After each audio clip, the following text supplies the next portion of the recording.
Hello students, welcome back in the second lecture of electrostatics. आज हम बात करने वाले हैं properties of electric charge. First video में हमने इलेक्ट्रिक चार्ज के बारे में बात कर ली थी और किसी बॉडी को चार्ज कैसे किया जाता है वो बात कर चुके थे। आज बात कर रहे हैं किसके बारे में? Properties of electric charge. Right, electric charge की क्या क्या प्रॉपर्टीज होती है? फर्स्ट प्रॉपर्टी की जो लाइक चार्जेज होते हैं उनमें होती है दुश्मनी, और जो अनलाइक चार्ज होते हैं उनमें होती है दोस्ती। कहने का मतलब ये है कि अनलाइक चार्ज होते हैं वो एक दूसरे को क्या करते हैं? रिपेल करते हैं, और अनलाइक चार्ज एक दूसरे को अट्रैक्ट करते हैं। Okay, like charges repel to each other whereas unlike charges attract to each other. Okay, second property, suppose we have an isolated system, एक सेपरेट सिस्टम है जिसके अंदर बहुत सारे चार्जेज अवेलेबल है। तो total charge of that isolated system is algebraic sum of all the individual charges। यानी कि अगर एक आइसोलेटेड सिस्टम है और उस पर बहुत सारे चार्ज है तो टोटल चार्ज उस सिस्टम का क्या होगा? उन सभी चार्जेज का एल्जेब्रिक सम होगा। सम दो टाइप के होते हैं, एक एल्जेब्रिक और दूसरा vector sum. Right, vector sum में डायरेक्शन मैटर करती है, एल्जेब्रिक सम यानी मैथमेटिकल सम 2 + 3 5 होता है। यहाँ पे किसी टाइप की कोई वेक्टर कैलकुलेशन नहीं लगती है, तो उस टाइप का सम होता है किसका? चार्जेज का। Okay, then property number 3, charges are always quantised, means quantisation of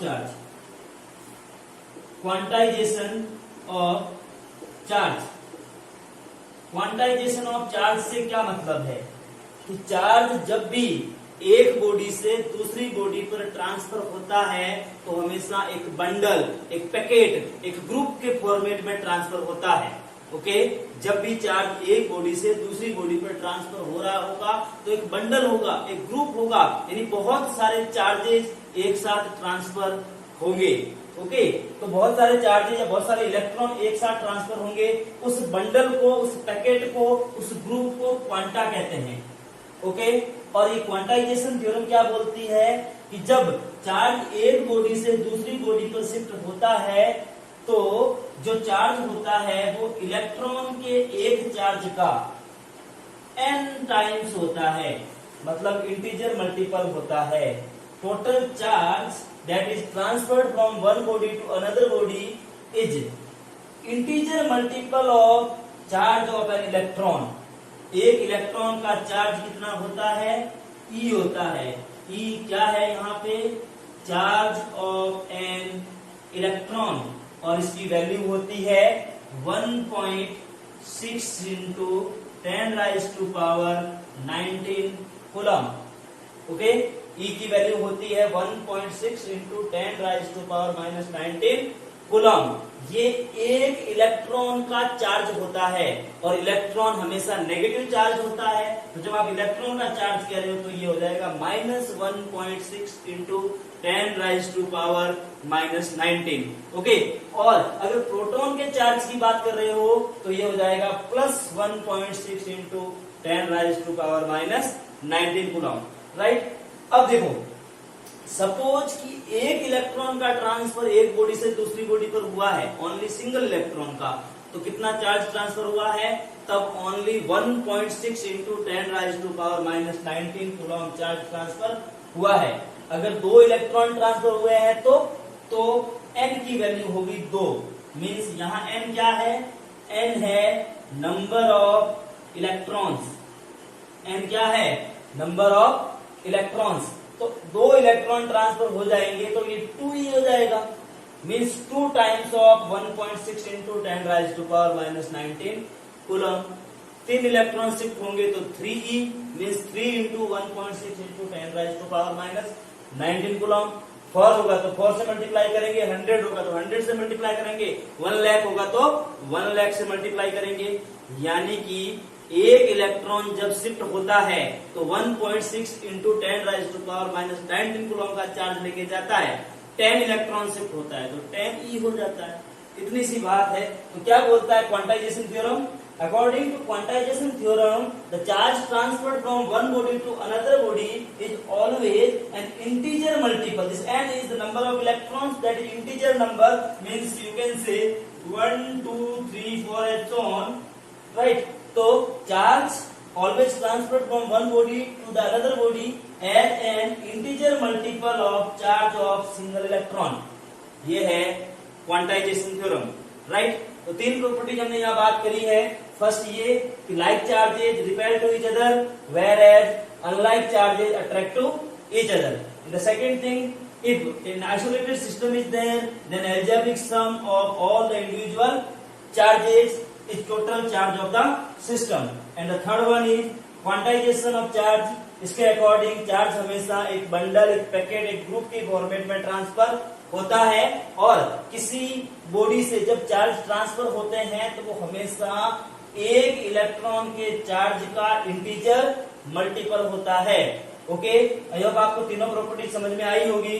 अब देखिए आगे प्रॉपर्टी नंबर 4। प्रॉपर्टी नंबर 4 क्या बोलती है, ध्यान से सुने। Property number 4, that is conservation of charge. Conservation of charge. Conservation of charge क्या होता है कि charges are neither produced nor destroyed but can be transferred from one body to another body. For example मैंने आपको Na+ और Cl- बताया था, sodium और क्लोरीन। इनिशियली सोडियम के पास जितने प्रोटॉन उतने इलेक्ट्रॉन, क्लोरीन के पास जितने प्रोटॉन उतने इलेक्ट्रॉन। ओके, बट जब सोडियम ने एक इलेक्ट्रॉन क्लोरीन को ट्रांसफर किया तो ये बन गया Na+ और ये बन गया Cl-, मतलब कि इस पे चार्ज आ गया है प्लस 1.6 इंटू 10⁻⁻19 कूलम, और इस पे आ चुका है -1.6 इंटू 10⁻⁻19 कूलम। आप देख रहे हैं कि यहाँ इनिशियली इस पे भी टोटल चार्ज 0, इस पे भी टोटल चार्ज 0, बट इलेक्ट्रॉन का ट्रांसफर होने के बाद अब इस सिस्टम का टोटल चार्ज कितना है, 0। इसका मतलब चार्ज को ना तो प्रोड्यूस किया जा सकता है ना डिस्ट्रॉय किया जा सकता है, एक बॉडी से दूसरी बॉडी पर शिफ्ट किया जा सकता है, और टोटल चार्ज सिस्टम का हमेशा कंजर्व रहता है। ओके, फिर हम बात करते हैं प्रॉपर्टी नंबर 5। तो प्रॉपर्टी नंबर 5 क्या है, charge is a scalar quantity. Charge कैसी क्वांटिटी होती है, स्केलर क्वांटिटी, क्योंकि इसकी कोई भी डायरेक्शन नहीं होती है, ओनली मैग्नीट्यूड होता है। तो property number 5, charge is a scalar quantity. Okay, and property number 6, charge can exist without mass but mass can not exist without charge. क्या बोला मैंने, नहीं समझ में आया होगा। ये मार्कर है, इसका कुछ मास है ना, इसका कुछ मास है। ओके, मास है, और अगर इसको मैंने किसी दूसरे ऑब्जेक्ट के साथ रबिंग करवाई, तो इस पे क्या आ गया, चार्ज आ गया, राइट। यानी मास है तो उस पर क्या है, चार्ज है। अगर ये मास है ही नहीं तो बताओ कहीं चार्ज होगा क्या, चार्ज होने का संभावना ही नहीं है, पॉसिबिलिटी नहीं है। बिना मास के चार्ज नहीं रह सकता। चार्ज रहने के लिए किसकी जरूरत है, मास की। अगर इस पर चार्ज नहीं है तो ये है ही। बिना चार्ज के मास रह सकता है, पर बिना मास के चार्ज नहीं रह सकता। तो लास्ट प्रॉपर्टी नंबर 6 क्या है कि charge can not exist without mass, but mass can exist without charge, but mass can exist without charge. I hope आपको ये प्रॉपर्टी भी अच्छे से समझ में आ गई होगी। इस तरह से हमने बेसिक 6 प्रॉपर्टीज तो कर ली है, लेकिन कुछ और प्रॉपर्टीज हो सकती है, वो भी देख लेते हैं। तो बात करते हैं property number 7। Property number 7 electric charge की।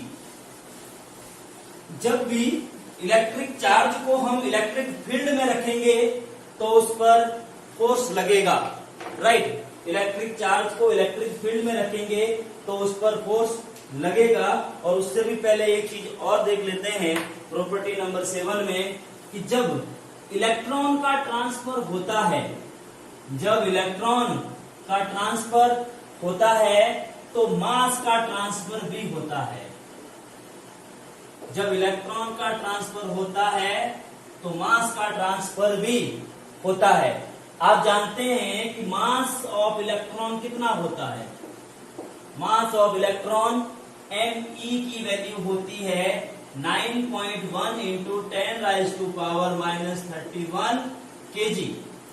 ओके, बहुत बहुत छोटा मास है, लेकिन फिर भी जब इलेक्ट्रॉन का ट्रांसफर होता है तो मास का ट्रांसफर भी होता है। इसका मतलब ये है कि जो बॉडी इलेक्ट्रॉन रिलीज करेगी, सपोज ये एक बॉडी फर्स्ट है और ये बॉडी सेकंड है, ये बॉडी सेकंड है, राइट। अगर इस फर्स्ट बॉडी ने इलेक्ट्रॉन को रिलीज करा है और सेकंड बॉडी ने इलेक्ट्रॉन को गेन करा है तो फर्स्ट बॉडी पर पॉजिटिव चार्ज आया और सेकंड बॉडी पर नेगेटिव चार्ज आया, राइट। फर्स्ट बॉडी पर पॉजिटिव चार्ज आया है, इसका मतलब इसका मास क्या हुआ है? इंक्रीज की डिक्रीज? क्या हुआ है? डिक्रीज हुआ है। क्यों? क्योंकि इसके अंदर से एक इलेक्ट्रॉन निकला है और दूसरे का मास इंक्रीज हुआ है। ओके, तो एक ये प्रॉपर्टी भी आप कंसीडर कर सकते हैं। ओके, फिर मैंने ये कहा था कि अगर एक चार्ज को इलेक्ट्रिक फील्ड में रखते हैं तो उस पर फोर्स लगता है और वो फोर्स F इक्वल टू कितना होता है? Q इंटू E होता है। हालांकि ये प्रॉपर्टी हम इलेक्ट्रिक फील्ड की जो प्रॉपर्टी पढ़ेंगे इलेक्ट्रिक फील्ड लाइंस की, उसके अंदर बताएंगे, अभी के लिए बड़ी जरूरी नहीं है। इस तरह से मैंने आपके चार्ज की 7 प्रॉपर्टीज बताई है, उसको आपको याद रखना है। ओके, अब हम बात करते हैं आगे। तो चार्ज कितने टाइप्स के होते हैं? प्रॉपर्टीज ऑफ इलेक्ट्रिक चार्ज पढ़ने के बाद टाइप्स ऑफ चार्ज, वैसे तो इतनी देर से हमारी ये बातें चली रही है। तो types of charge, obviously charges are of 2 types, positive charge and negative charge, right. Charges are of 2 types, positive charge and negative charge, right. Title डाल के आप अपने नोट्स में इसे भी इंडिकेट कर सकते हो, types of charge. Types of charge कितने टाइप्स के होते हैं? चार्ज 2 टाइप्स के होते हैं। एक तो होता है पॉजिटिव चार्ज और दूसरा होता है negative charge, right. Negative charge, positive charge कब होता है? जब इलेक्ट्रॉन रिलीज होते हैं, मतलब कि पॉजिटिव चार्ज इसका मतलब deficiency of electron, okay, deficiency of electron. और नेगेटिव चार्ज मतलब एक्सेस ऑफ इलेक्ट्रॉन, यानी इलेक्ट्रॉन अगर ज्यादा है तो कैसा चार्ज है? नेगेटिव। और अगर इलेक्ट्रॉन कम हो गए हैं तो कैसा चार्ज है? पॉजिटिव। चार्जेज को पॉजिटिव और नेगेटिव किसने कहा? बेंजामिन फ्रैंकलिन ने। किसने कहा? बेंजामिन फ्रैंकलिन ने। ओके, याद रखें ये चीज। अब हम बात करते हैं जो क्वांटाइजेशन ऑफ चार्ज हमने पढ़ा था उस पर बेस्ड 1-2 न्यूमेरिकल्स की। ध्यान दे बच्चों। How many electrons should remove from a coin? Example करते हैं 1-2 अपन, ध्यान दीजिए। Example number 1, how many electrons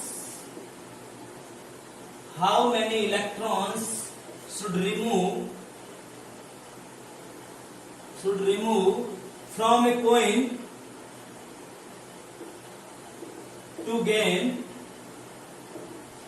6.4 into 10⁻⁻6 coulomb of charge. एक कोइन से कितने इलेक्ट्रॉन निकालें कि उस पर 6.4 into 10⁻⁻6 कूलम ऑफ चार्ज आ जाए। तो चलिए फर्स्ट एग्जांपल है अपना, तो मैं थोड़ा बोर्ड के पैटर्न के अकॉर्डिंग बता देता हूं कि हमें किस तरह से न्यूमेरिकल करना चाहिए। फर्स्ट ऑफ ऑल हमें लिखना है given, what we have given, we have given the charge, charge transferred, charge transferred that is Q, और उसकी value 6.4 into 10 raise to power minus 6 coulomb. ये हमें किसकी वैल्यू दी है, चार्ज की वैल्यू दी है। उसके बाद second step, to find out what we have to find out, we have to find out number of electrons, okay, number of electrons removed from coil. इस तरह से आपको बोर्ड में थ्योरी लिखनी है, रिमूव्ड फ्रॉम कॉइन। तो number of electrons को हम रिप्रेजेंट करते हैं किससे, n से, तो हमें n की वैल्यू निकालनी है। उसके बाद third step, we know that, third step we know that, what we know yes, तो Q इक्वल टू NE, ये फॉर्मूला अपन जानते हैं, by the quantisation of charge. Value किससे निकालनी है अपने को, n की, n इक्वल टू क्या हो जाएगा, Q बाई E। Q की वैल्यू कितनी है, Q की वैल्यू यहां बोली है 6.4 into 10 raise to power minus 6 upon E की वैल्यू हम पहले से जानते हैं कितनी होती है, 1.6 into 10 raise to power minus 19। Point से पॉइंट हट जाएगा और ये कितने टाइम्स जाएगा, 4 टाइम्स, और ये कितना हो जाएगा माइनस 19, ऊपर जाएगा प्लस 19 और ऊपर माइनस 6 है, तो ये कितना हो जाएगा minus 19 and plus 6 plus 13 means 4 into 10 raise to power 13 electrons जब आप कोइन से एलिमिनेट करेंगे तो उस पर चार्ज आएगा 6.4 into 10 raise to power minus 6 coulomb, right. इस तरह से आपको Q दे करके या N दे करके किसी की वैल्यू पूछी जा सकती है, मतलब Q की वैल्यू देगा तो N की वैल्यू पूछेगा और N की वैल्यू देगा तो Q की वैल्यू पूछेगा। चलिए एक क्वेश्चन और कीजिए, how many electron should remove from a coin to gain 1 coulomb of charge. कई बार ये क्वेश्चन आता है, 10th बोर्ड में भी आता है और 12th बोर्ड में भी पूछ लिया जाता है।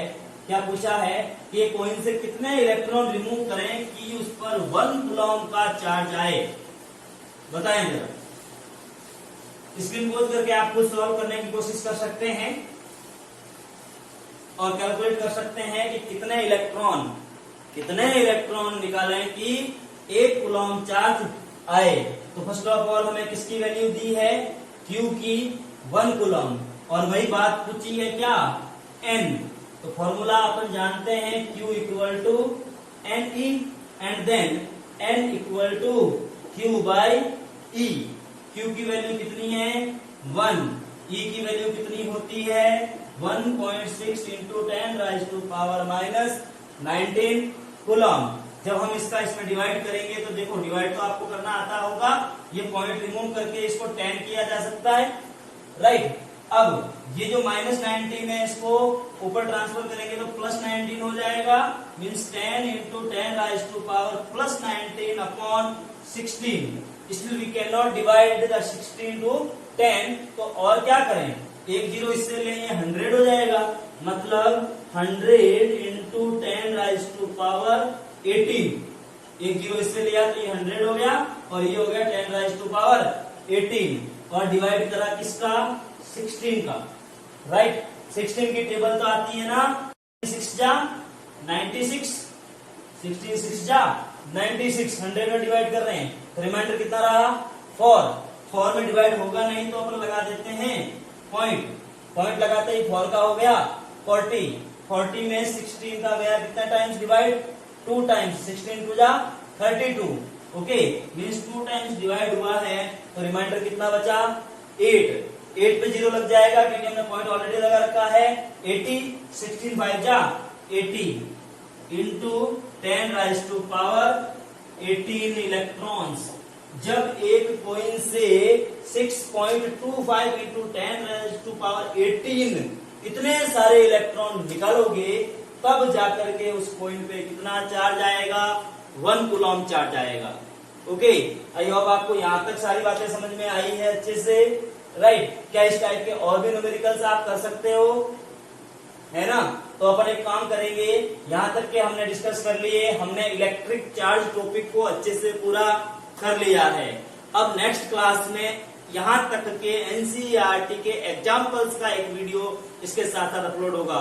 बच्चों, आपको इन वीडियोज में एनसीईआरटी का पूरा पूरा पूरा सिलेबस सब कुछ बहुत अच्छे से मिलने वाला है।